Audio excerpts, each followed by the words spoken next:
రెండు చేతులు ఒకసారి ఆకాశంలో దగ్గరగా దేవునికి స్తోత్రం చెబుదాం. గట్టిగా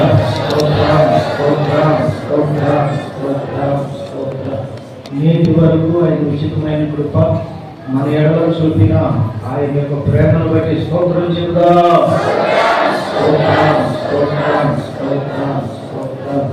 ఈ జూన్ మాసపు చివరి ఆదివారమైన ఈ దినమందు దేవుడు మనల్ని చేర్చుకొని ప్రేమించినందుకు స్తోత్రం చెబుదాం. గట్టిగా గట్టిగా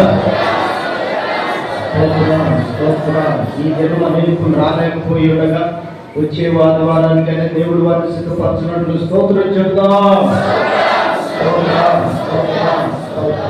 వచ్చిన మనందరితో పరిశుద్ధాత్మ దేవుడు మేలు కలుగునట్లుగా మాట్లాడబోతున్నది స్తోత్రం చెబుదాం.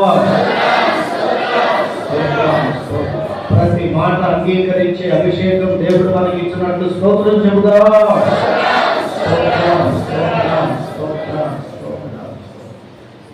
దేవుని నామంలో అందరికీ వందనాలు, స్తోత్రాలు. ఈ ఆదివారం మల్లారాధన కాదుగా అన్నట్టుగా చాలా మంది మర్చిపోయినట్టున్నారు. ప్రతి ఆదివారం కూడా ప్రభు సన్నిధిలో గడపాలని నిర్ణయించుకోవటం అది క్షేమాభివృద్ధికి సూచన. తప్పక కొట్టడానికి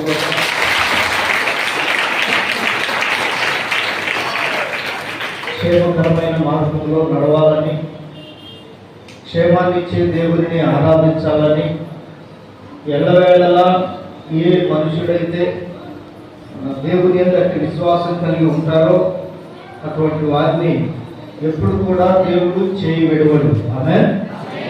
వారు ఏ పరిస్థితిలో ఉన్నా నిశ్చయముగా ఖచ్చితంగా వారి పక్షాన నిలిచే దేవుడై ఉంటాడు. హల్లెలూయా. గట్టిగా చెప్పండి హల్లెలూయా. చివరి వరకు వినపడుతుంది కదా మైకు. ఆమేన్. జాగ్రత్తగా ఆలోచించండి. విలువైన అవసరమైన విశేషమైనటువంటి సంగతిని ఈ పగటి కాల సమయంలో ప్రభు దగ్గర నుండి పొందుకొని మీతో బోధించడానికి పరిశుద్ధాత్మ దేవుడు నాకు అవకాశం ఇచ్చాడు. ఆమేన్. గడిచిన వారమంతా పలు ప్రాంతాలు వెళ్ళడానికి వెళ్ళిన ప్రతి ప్రాంతంలో కూడా దేవుడు తన నామాన్ని మహిమపరుచుకుంటూ వచ్చారు. ఇదంతా కూడా మీ ప్రార్థన ప్రభు యందు మేము కలిగి ఉన్న ప్రయాసాన్ని దేవుని పేరుతో తెలియపరుస్తున్నాను. దేవునికి మహిమ కలుగును గాక. ముందున్న ఈ వారం అంతా కూడా పలు ప్రాంతాలకు వెళ్ళబోతున్నాం. దేవుడు ప్రతి ప్రాంతంలో ఆయన నామాన్ని కనపరుచుకున్నట్లుగా రెండు చేతులతో ఒకసారి దేవునికి స్తోత్రం చెబుదాం.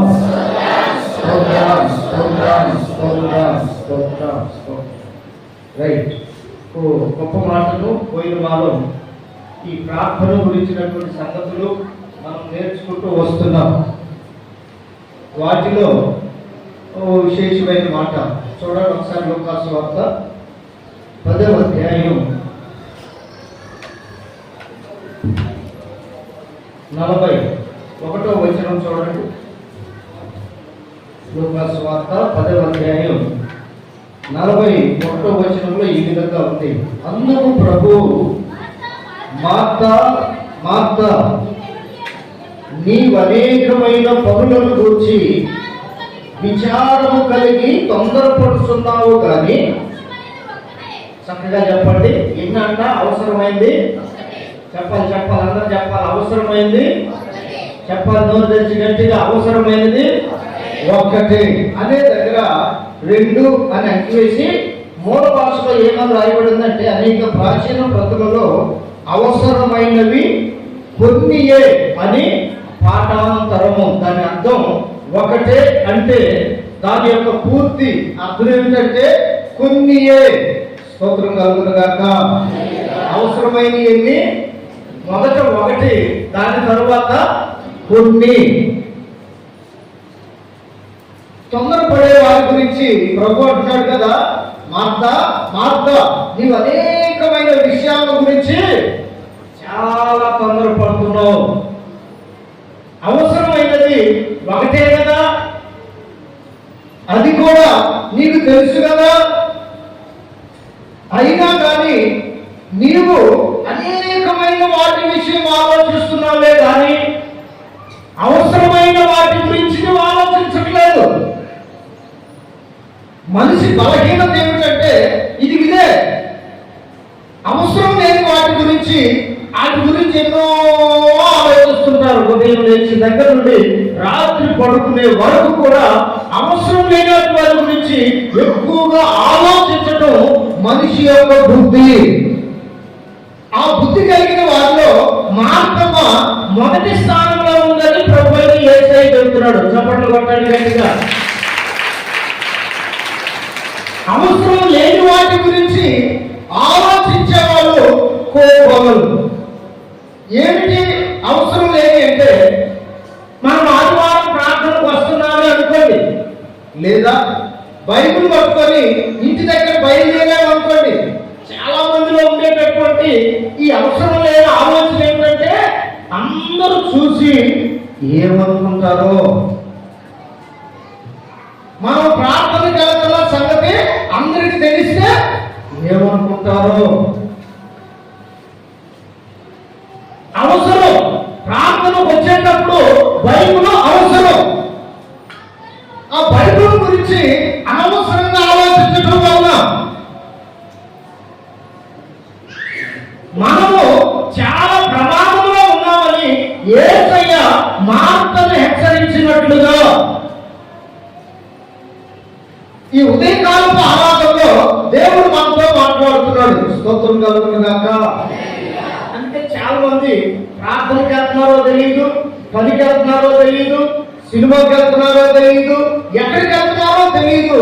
వారి చేతిలో బైబిల్ లేకుండానే ప్రార్థనకు వచ్చేవాళ్ళు అనేక మంది. పల్లెటూర్లు అంటే పెద్దగా పట్టించుకోరు, కానీ పట్టణాల్లో అయితే ఎక్కడికి వెళ్తున్నారో తెలియకుండా ప్రార్థనకి వెళ్తున్నాం అనే ఆడవాళ్ళు కూడా లేకుండా కనిపించే వాళ్ళు కోపములుగా ఉంటారు. అయితే దేవుడు బిడ్డలారా, దీనిని గురించి దేవుని వాక్యం హెచ్చరిక చేస్తున్న మాట ఏమిటంటే, నువ్వు అనేకమైన వాటి గురించి అనగా మానవ సంబంధమైన వాటి గురించి నువ్వు ఆలోచిస్తున్నావే కానీ అవసరమైంది ఒకటే కదా. ఆమె చెప్పాలి, అవసరమైంది ఒకటే కదా, అది దైవ సంబంధమైన విషయమే కదా. ఎప్పుడు నీ చుట్టూ ఉండే మనుషుల గురించి, నీ ఇంట్లో ఉండే మనుషుల గురించి, నీకు పుట్టిన పిల్లల గురించి, నీకు కలిగిన వారి గురించి, బంధుత్వంలో ఉన్న వారి గురించి, లేచిన దగ్గర నుండి అనేకమైన వాటి మీద మనం ఆలోచిస్తూనే ఉంటాం. అయితే అవసరమైనది ఒకటే. స్తోత్రం కలుగును గాక. చెప్పాలి గట్టిగా హల్లెలూయా, హల్లెలూయా. ఆ అవసరమైనది ఒకటి ఏమిటంటే దేవుడే. అవసరమైన ఒక విషయం ఏమిటంటే దేవుడే. దేవుని యొక్క విషయాల గురించి కానీ, దేవుని గురించి కానీ ఆలోచిస్తున్న తల్లి ఆ ఇంట్లోనే ఒక ఉంది. హల్లెలూయా. నీవేమో అందరి గురించి అన్నిటి గురించి ఆలోచిస్తుంటే దేవుని గురించి ఆలోచించే తల్లి ఆ ఇంట్లోనే ఉంది. ఆమె గురించి ఏమంటున్నాడంటే, ఇప్పుడు చదవండి అన్నమాట, అవసరమైనది ఒక్కటే, మరియా ఉత్తమమైన దానిని ఏర్పరచుకొనెను, అది ఆమె యొద్ద నుండి తీసివేయబడదని. చప్పట్లు కొడుతూ దేవుని మహిమపరుస్తా. అది ఆమె యొద్ద నుండి అవసరమైన దానిని వెతుక్కుంటే ప్రతి సమయంలో నీ ఆపదలో, కన్నీళ్లలో, వేదనలో, కష్టాలలో, నీ ప్రతి పరిస్థితిలో కూడా అవసరమైన వారిని నీవు ఎన్నుకుంటే అది ఎన్నటికీ కూడా నీ యొద్ద నుండి, హల్లెలూయా, దేవుని మీద నీవు ఆశ పెట్టుకుంటే, దేవుడే నీ గురైతే, దేవుని విషయాల్లో నమ్మకంగా ఉంటే అది ఎన్నటికీ నీ యొద్ద నుండి తీసుకెళ్ళి. బంగారం మీద ఆశ పెట్టుకున్నావు అనుకో, అర్థమవుతుందని చెప్తున్నా, తెచ్చుకోమాకండి. బంగారం మీద ఆశ పెట్టుకున్నావు అనుకో, అది ఎల్లకాలం మనతో ఉంటుందా? నువ్వు కట్టుకున్న ఇంటి మీద ఆశ పెట్టుకున్నావు అనుకో, ఎల్లకాలం నీతో ఉంటుందా? భూమి మీద ఉన్నంత వరకే ఉండేవి కొన్ని.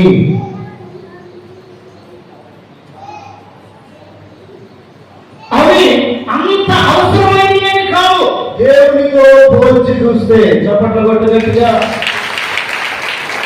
దేవునితో పోల్చి చూస్తే ధనం ఇంపార్టెంట్ కాదు, వెండి బంగారాలు ఇంపార్టెంట్ కాదు. కుంటివాడు వినాలి, కొద్దిగా మనసు ఇక్కడ పెట్టండి కొన్ని నిమిషాలు.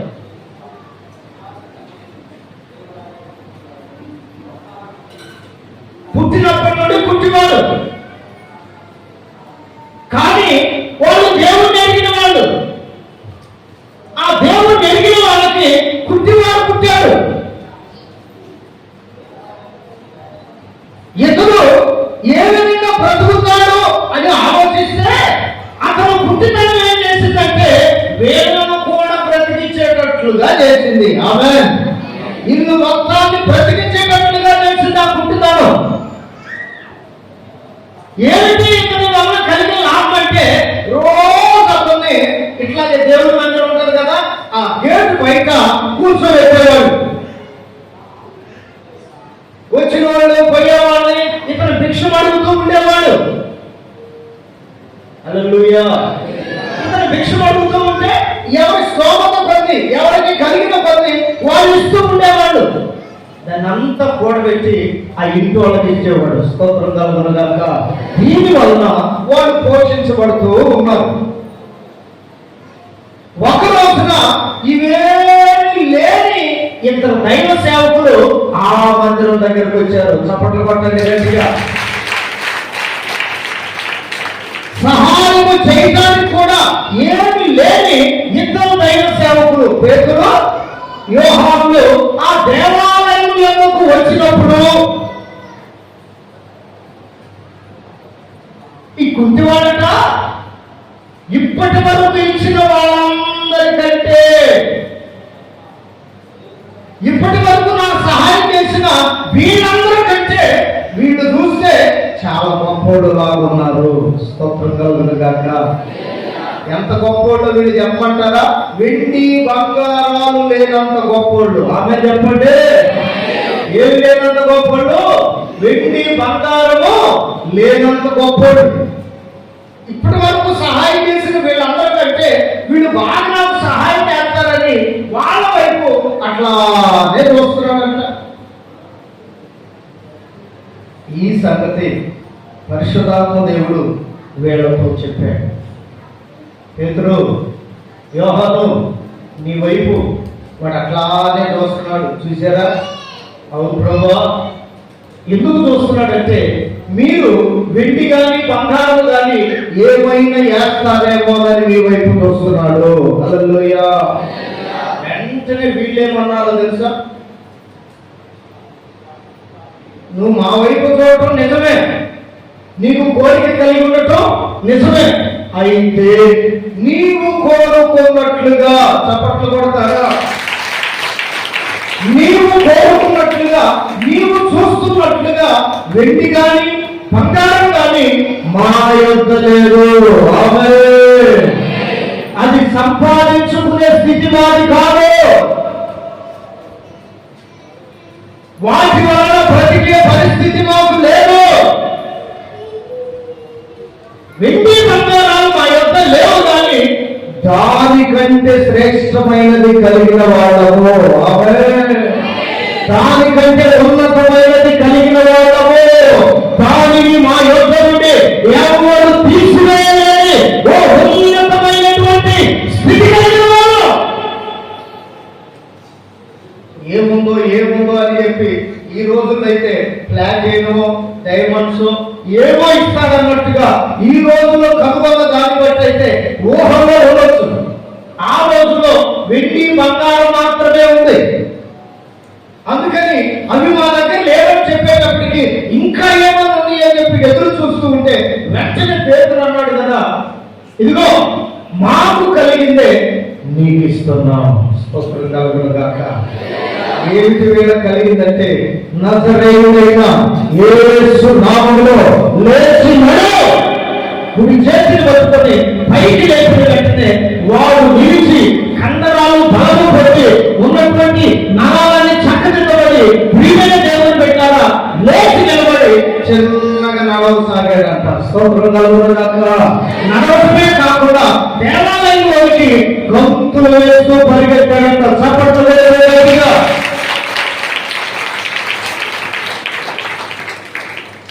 ఇక్కడ దైవనీతి ఏమిటంటే ప్రతి మనిషి కూడా ప్రయాసపడుతుంది, ప్రాకులాడుతుంది. దేనికోసం అంటే అవసరం లేని దానికోసం. వీటన్నిటిని నుంచి అవసరమైంది ఒకటే. ఆమేన్. అదేమిటో కాబట్టి విశ్వాసికి అవసరమైంది, సేవకునికి అవసరమైంది ఒకటే.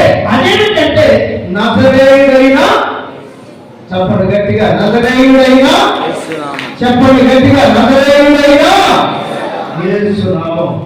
చూడండి, పేతురు యోహాను కలిగి ఉన్నది గొప్పదా? రోజు వాడిని ఎదురు చూసేది గొప్పదా? కాళ్ళు కూడా ఎగిరేసి ఉండొచ్చు ఆ గుడ్డివాడు. నా వల్లనే మా కుటుంబం అంతా పోషించబడుతుంది. ఒకప్పుడు నన్ను తిట్టిన వాళ్ళే ఇప్పుడు నా వలన సుఖంగా సౌఖ్యంగా ఉంటున్నారని అనుకోని ఉండవచ్చు.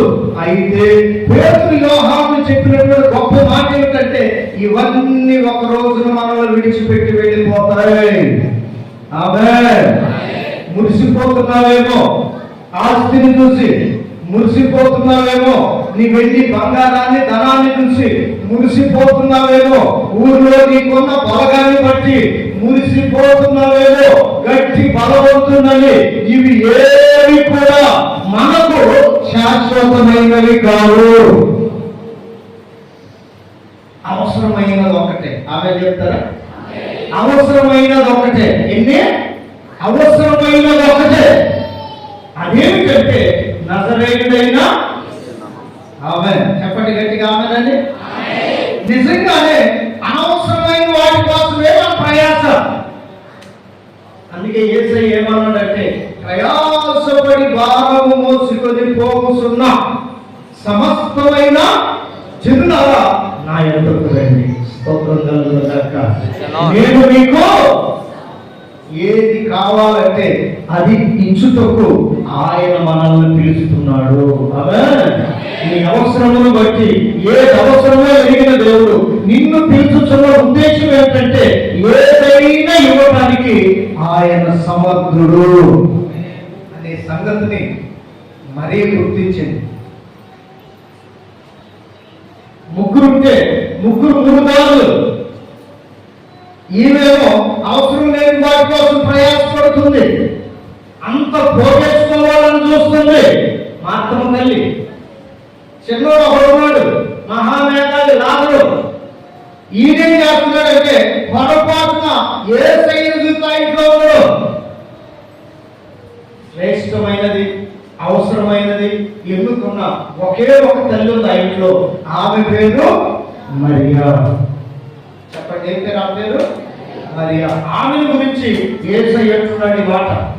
అవసరమైనది ఒకటే, మరియా శ్రేష్టమైన దానిని ఎన్నుకున్నది. అది ఆమె యొద్ద నుండి తీసివేయటం ఎవరి వలన కాదు. ఆమేన్. చివరికి సాతానుడి వలన కూడా కాదు. ఒక్క యేసునామం మాత్రమే ఇది సాధ్యం.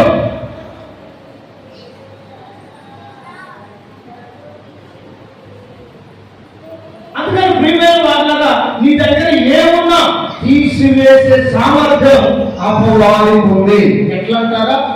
దేవుని యొక్క నుండి పర్మిషన్ తీసుకొని వచ్చాడు యోబు కుటుంబంలోనికి. చూడాలి మీరు, యోబు కుటుంబంలోనికి దేవుని యొక్క నుండి పర్మిషన్ తీసుకొని వచ్చాడు అపవాది.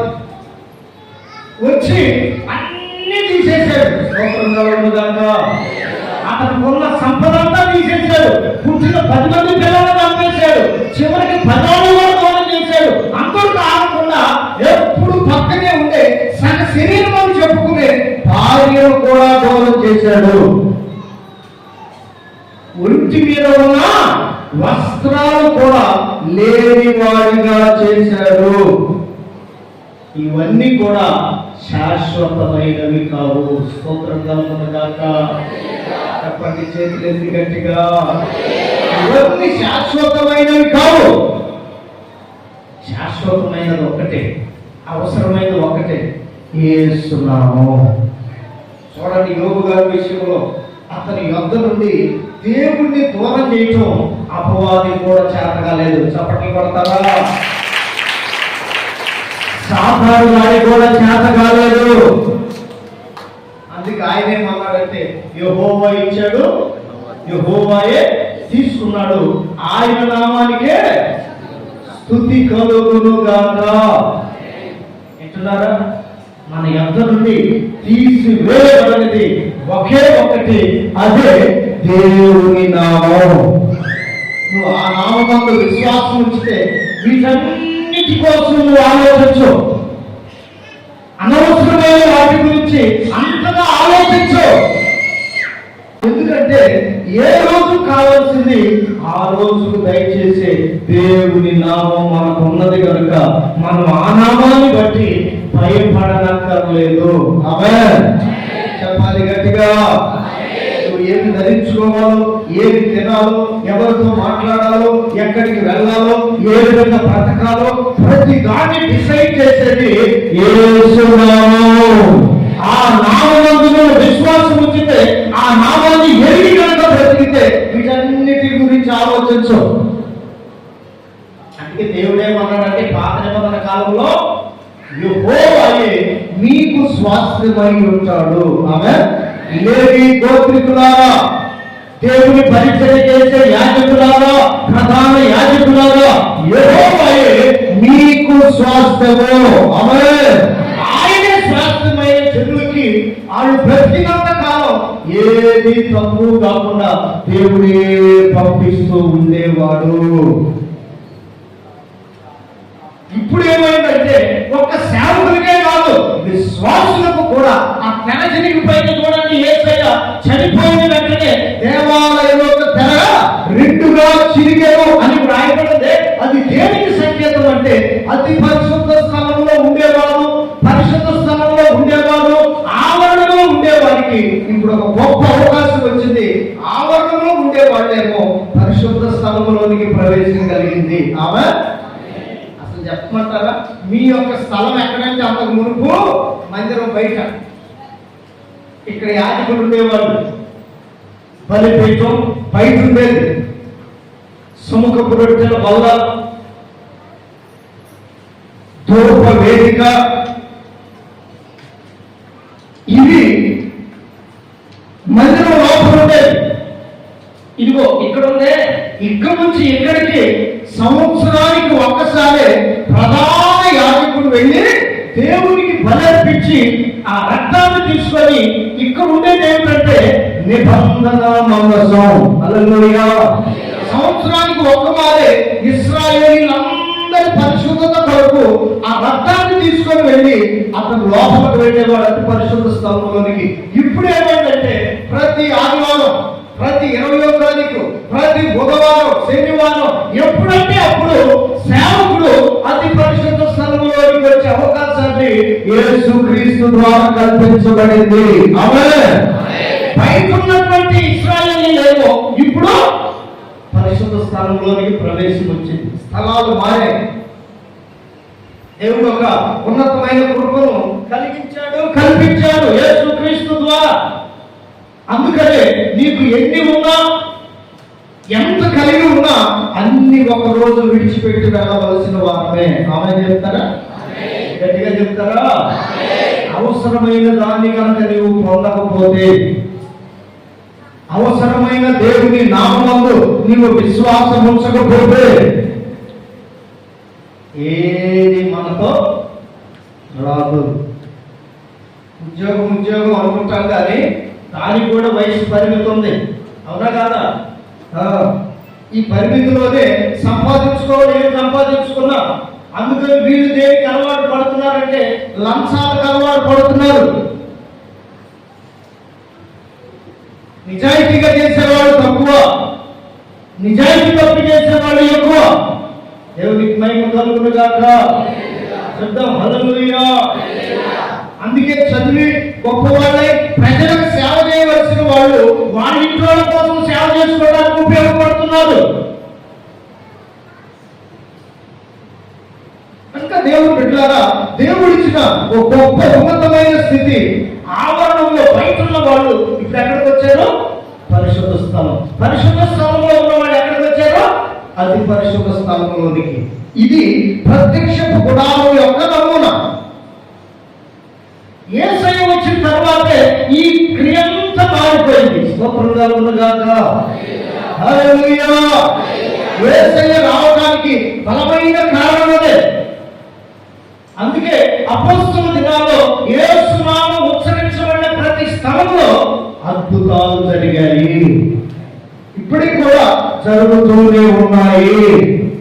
యేసయ్య నామం అంత శక్తి కలిగిన నామం.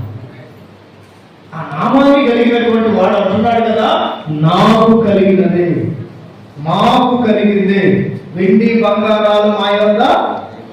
మీకు డౌట్ ఉందా? అక్కడ ఉందా లేదా నా మాట తీయండి. అపొస్తలుల కార్యాలు 13వ అధ్యాయం తీసి చదవండి ఒకసారి. అంతటా పేతురు ఎన్నో వాక్యం ఉందండి? 3వ వాక్యం చూడు. పేతురు యోహాను దేవాలయంలో ప్రవేశించబోనప్పుడు వాడు చూసి భిక్షమడగా పేతురు యోహానుడు వారిని పేరు చూసి మా తట్టు చూడమని వారి యొక్క ఏదైనా దొరుకునేమని కనిపెట్టుచు వారి యొక్క లక్ష్యం ఉంచెను. అంతటా పేతురు వెండి బంగారము మా యొక్క లేక నా యొక్క లేవు గాని. హల్లెలూయా. చెప్పండి గట్టిగా హల్లెలూయా. నాకు కలిగినదే నీకిచ్చుచున్నాను. నజరేయుడైన యేసుక్రీస్తు నామమున నడవమని చెప్పి కుడి చేయి పట్టుకొని లేవనెత్తాడు. అంటేనే వారి పాదములను చీల మండలమును బలము పొందెను. వారు దిక్కులు లేచి నిలిచి నడిచెను. నడుచుచు గంతులు వేయచ్చు చప్పట్లు కొడుతూ గట్టిగా.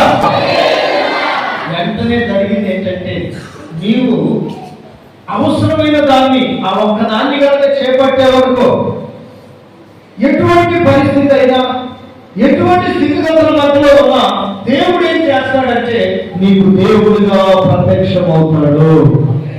ఎవరు లేని వారిని కూడా దేవుడు ఉన్నత స్థానంలో నిలబెట్టినటువంటి సంగతులు కోపంగా మనం ఎరుగుతాం. దానికి కారణం ఏంటంటే అవసరమైన దాన్ని గట్టిగా పట్టుకోవాలి. ఆమేన్. చెప్పాలి గట్టిగా. ఏంటి పట్టుకోవాలి? మనకున్న దాన్ని కాదు. ఈ సత్యేటట్టు ఉన్నాడు అయ్యా, ఎక్కడ ఏమేమి ఉన్నాయో చెప్పకుండా చస్తాడేమో గట్టిగా పట్టుకోవడానికి ప్రయత్నించేవాడు కొందరు. ఆ రాసేదేదో మయ్య చావుకు ముందు రాస్తేనే మా అన్నోడు తమ్ముడు యాక్సెప్ట్ చేస్తారు, చచ్చిపోయినాక మన్నోడు నాకే కట్టది. ఏళ్ళ బాధ. పట్టుకోవాల్సిన దాన్ని గట్టిగా పట్టుకుంటే దేవుడి నామాన్ని ఏ అవసరమైన యేసు నామములో మహిమలో నుండి మీ అవసరాలన్నీ దేవుడు తీర్చునుగాక. పట్టుకోవాల్సిన దాన్ని గట్టిగా పట్టుకోనండి. ఆయనే మనకు స్వాస్థ్యం అవుతాడు. ఆయనకే మనకు సర్వశక్తివంతుడిగా ఉంటాడు. మన అవసరాలన్నీ తీర్చే దేవుడిగా ఉంటాడు. ఆయన పట్టుకోకుండా అనవసరమైన పట్టుకొని మార్గమేమో లోకానికి సూచన, మరియు మేము విశ్వాసులకు సూచన. స్తోత్రం కలుగునుగాక. ఎవరు తిరిగేవాడు ఉన్నాడు మధ్యలో లాజరు, వాడి మరణానికి సూచన. ముగ్గురుంటే 3 రకాల మనసులు కలిగిన వాళ్ళు ఉంటే ఆ మధ్యలో అంటున్నాడు దేవుడు అవసరమైనది ఒకటి, శ్రేష్టమైన దానిని మరియా ఎన్నుకున్నది. ఆమె యొక్క నుండి దాన్ని ఎవడో. హల్లెలూయా. చూసారా? యోబు దగ్గర నుండి యెహోవా నామాన్ని తీసివేసాడు అపవాది. వారి వెళ్ళిపోతున్నాను వెళ్ళమన్నాడు, కానీ నోటి మాట విషయంలో కూడా దేవుని నామాన్ని బట్టి యోబు దూషించలేదంట. ఆమేన్. పలకండి గట్టిగా ఆమేన్. నోరు గచ్చని గట్టిగా ఆమేన్. నోటి మాట విషయంలో కూడా దూషించలేదంట దేవుడు. ఎంత గొప్ప వైరాగ్యమో చూడండి. ఎంత గొప్ప నమ్మకమో చూడండి. అన్ని పోతే ఎవరైనా అంత నిద్ర ఉండగలుగుతారా? ఒకళ్ళు చచ్చిపోతేనే అంత రాని మాటలు అంటారు. వాళ్ళ సహవాసం పట్టిపోయాడు, వీళ్ళ సహవాసం పట్టిపోయింది, వాళ్ళే చంపేసి ఉంటారు, వీళ్ళే చంపేసి ఉంటారు, వీళ్ళే ఎన్ని అపరాధి మాట్లాడతాము. మన ఇంట్లో ఒకళ్ళు చచ్చిపోతే భార్య విడిచిపెట్టిపోయింది, పిల్లలందరూ చచ్చిపోయారు, ఆస్తంతా పోయింది, పదోళ్ళు ఎవరు లేరు, చివరికి ఒంటి మీద ఉన్న వస్త్రం కూడా కట్టుకునే అర్హత కోల్పోయింది, ఒళ్ళంతా పగిలిపోయింది, చీము రక్తంగా. ఆ స్థితిలో కూడా దేవుని నామాన్ని విడిచిపెట్టని భక్తుడు యోబు గారు. స్తోత్రం కలుగును గాక. ఆయన లాంటి విశ్వాసం దేవుని మీద మనకుంటే మన ఒళ్ళు పగలాల్సిన పనిలే, మన పిల్లలు చావాల్సిన పనిలే, మనకున్నదంతా పోవాల్సిన పని లేదు. ఆయన నామమందు మనకుంటే వచ్చిన కష్టాలన్నీ పోగొడతాడు. స్తోత్రంగా ఉన్న గాక.